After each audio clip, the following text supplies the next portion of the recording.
This is my station, by the way. Professional. Hello everyone, welcome back, or if you're new, welcome. My name is Irene. A pleasure to meet you. I am a 20-year-old student, Italian student, and writer to be, we hope.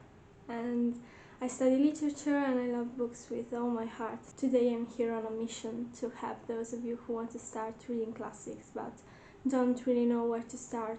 They'll tell you to read Frankenstein, Crime and Punishment, War and Peace. Don't do that, please don't do that. You'll only end up hating them and therefore despising literature in general. These are really for the advanced and we are beginners here, we are starting slow.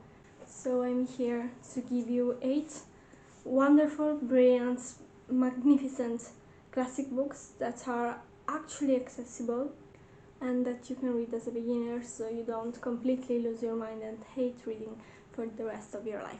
That's not cute. All my editions are in Italian, but I'll tell you the English title as well. Of course, I have to start with The Picture of Dorian Gray by the one and only gay icon of the 17th century, Oscar Wilde. You're going to read about a young, beautiful man who is going to do whatever it takes to preserve his beauty, even at the cost of losing his own soul. The writing is wonderful, maybe a bit cryptic in a few passages, but you can get through it, and the story is so captivating that you'll find yourself in the streets of the Victorian London where the story is set. Oscar Wilde is the father of aestheticism, so think pure beauty throughout the whole book. It can become a bit slow sometimes, but hang in there because I swear this will be a banger at the end. This is my favorite book of all time. I will forever say that. It's magnificent. I love it so much. It's destroyed. Slay! Next up, we have a love story that elevated my standards so high up in the sky that I will never be able to love someone again. And this is The Great Gatsby by Fitzgerald. I actually got this just because it was like €2 at the thrift shop, and my boyfriend at the time told me not to get it, so of course I had to do the opposite of what man tell me. And what a great idea! That was fantastic! I thought I would hate this because I studied this at school and things that I study at school give me the ick for some reason.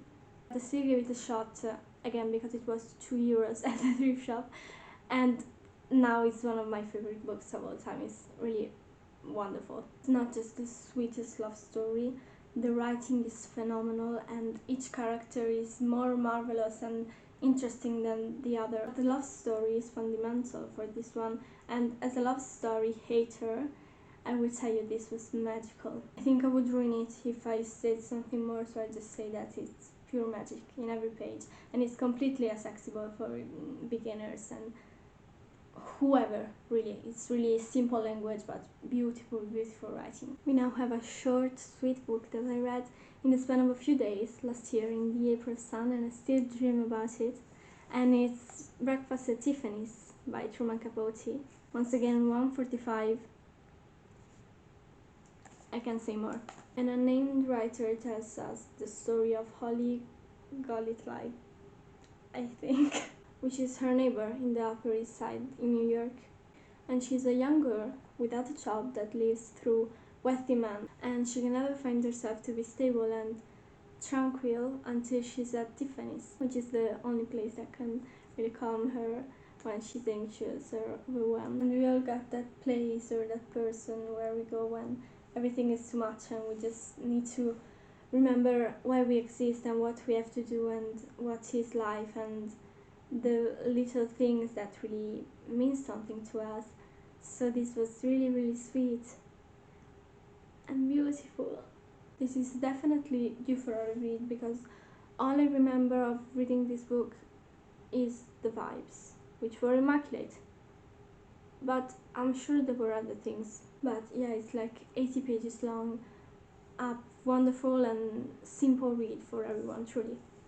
Another short and sweet love story, if we can classify this one as a love story, is White Knight by Dostoevsky. I have a collection of short stories by Dostoevsky, but I only read this one.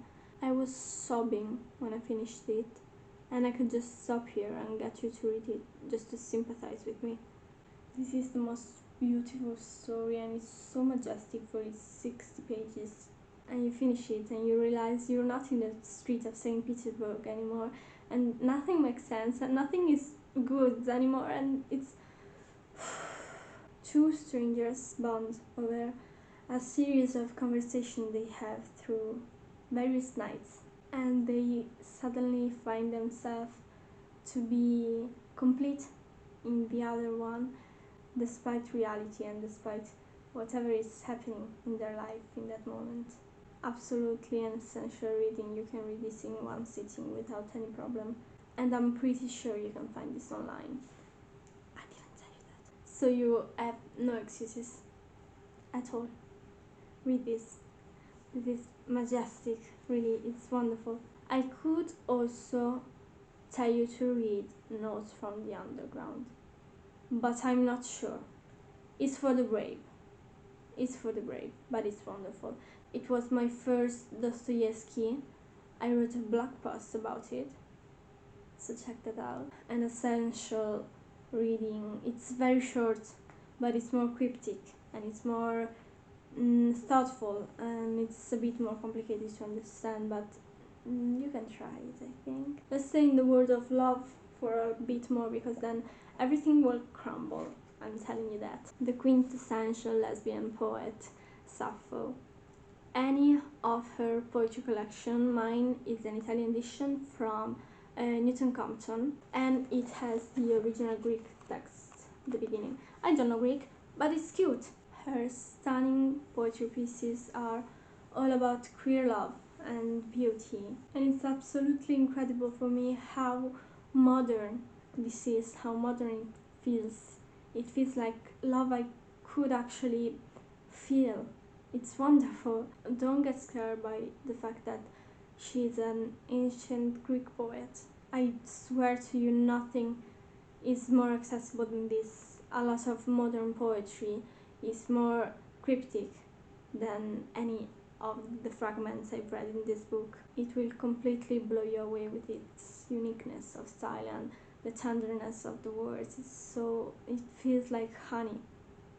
It's wonderful. This is your sign to get into poetry this year and to start with her, because we hate male poets.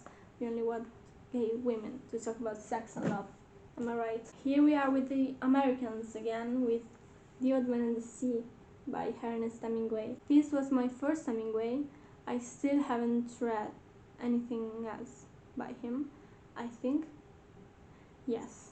My philosophy teacher in high school was obsessed with him, and I don't know if that's a good thing or a bad thing.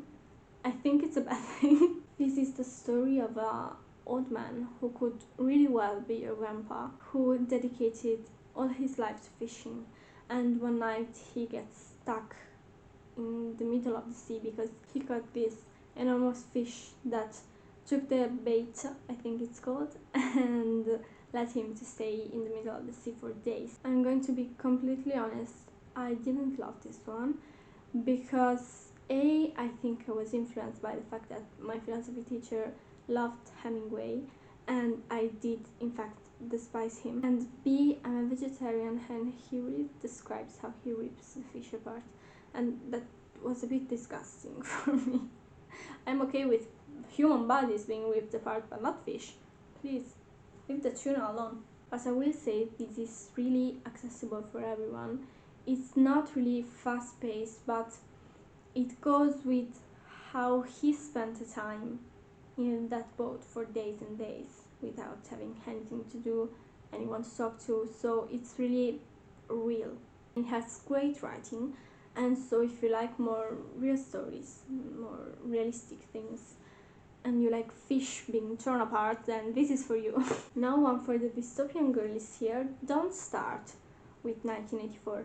Please, I'm begging you. Animal Farm is suggested in every list of books to read during school vacation, and there's a reason for that. It has the same dystopian and frightening atmosphere you can find in 1984, and the writing is of course sublime. We have the same author here, is still George Orwell. But one, this is far shorter than 1984, and two, is more direct, in the way that it tells you a story. To put it in simple terms, in 1984 things are more complicated, while in Animal Farm, Orwell just tells you a story, just plainly tells you a story. A frightening and terrible story, yes, but still no weird things, no symbolism, no crazy or complicated satire, nothing like that. It's simple, it's plain. If you don't know the story about this one, it's about a farm where the animals take over and they sort of create this paradise where everyone is equal and everyone is treated the same way, that sort of declines in a tyranny, in a real tyranny. My copy is my aunt's, apparently, and I think she really had to read it for school because there's a pig drawn somewhere. Wait, look at that. So cute. Last but not least, we have another great work that I have grown to despise because I studied it in high school, and it's The Strange Case of Dr. Jekyll and Mr. Hyde by Robert Louis Stevenson. It's a terrible name. Please change it. This is the story of a scientist who is capable of finding a sort of potion that makes his body change. But it's not only his body that is changing. This is such a fun short novel that covers the duality of man and the good and the evil in such a wonderful way and in such a short time, because it's like 80 pages, 90 pages. And please tell me why I was sobbing at the end like a little girl. This was terrible. It broke my heart in 1,000 pieces. I will never recover. This was terrible and wonderful at the same time, and still a very, very accessible book that you can read at any level of reading that you are, if there is a level of reading. So yeah, that was it. I hope these babies can help you enter in the literature world in a wider sense without you feeling lost or not enough, because sometimes that's what happens and it's not really great, is it? Because reading is such a beautiful thing and it should be a fun thing.